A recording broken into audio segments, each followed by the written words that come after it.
Good morning. Tayo ay mag-breakfast. Maaga.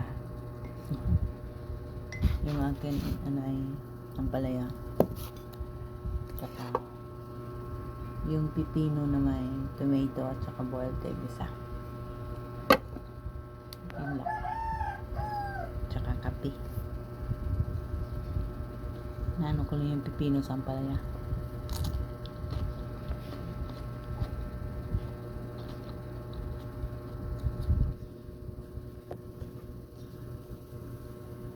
Kumusta pang lahat?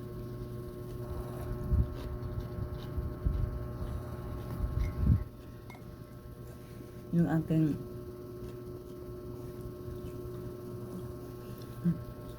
nasimot na ako. Ano po kasi yan yung taba ng baboy na may laman. Pinaano ko lang.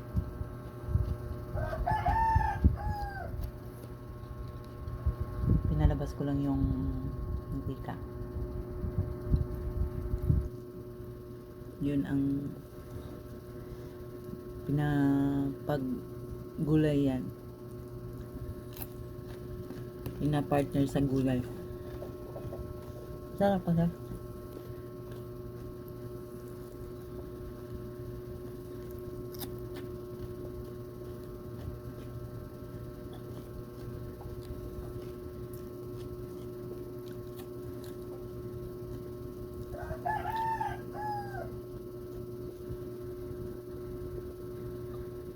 Kailangan natin mag no rice.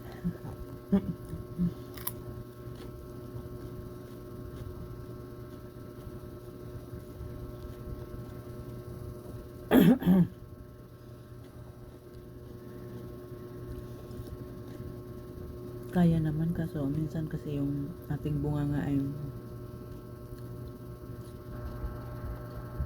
hindi mapigilang kumain ng bawal.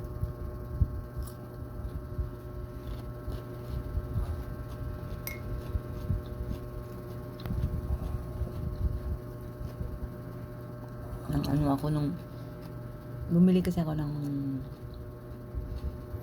Nescafe pero stevia yung sugar niya.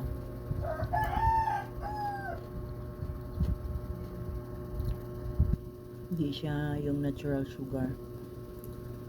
Pero siguro yung creamer, bawal ako doon. Kaya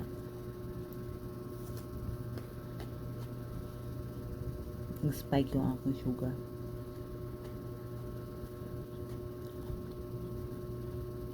Maramdaman ko kasi pag mag-spike ang sugar ko kasi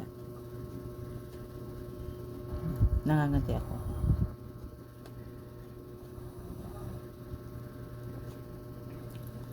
Kaya pag gano'n na ang tigil na naman sa carb.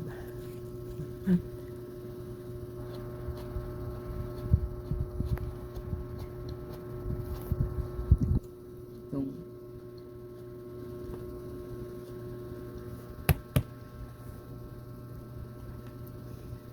nag-umpisa kasi yun yung nakakain ako ng marami-raming rice kasi gusto ko kasi yung gulay na malunggay at papaya na lagyan ng gata.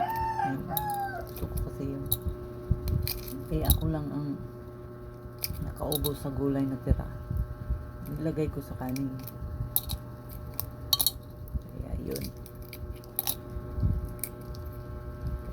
Kakain pa ng tinapay kahit bawal. Wala kasi akong wala pa akong oven kaya hindi pa ako makagawa-gawa ng tinapay na pwede sa akin.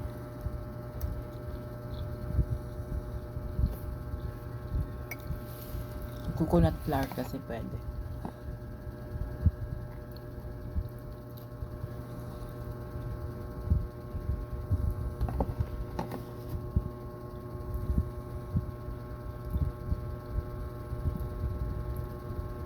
Maalala ko yung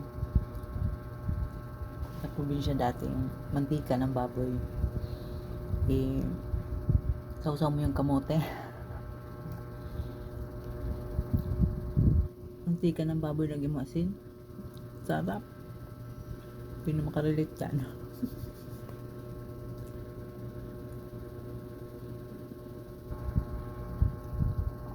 mais ang ganda. Pa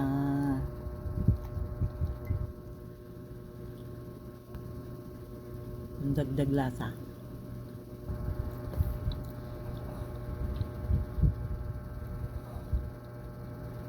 Anak ko kasi hindi daw niya kayang mag itlog. Kaya maraming salamat and good morning.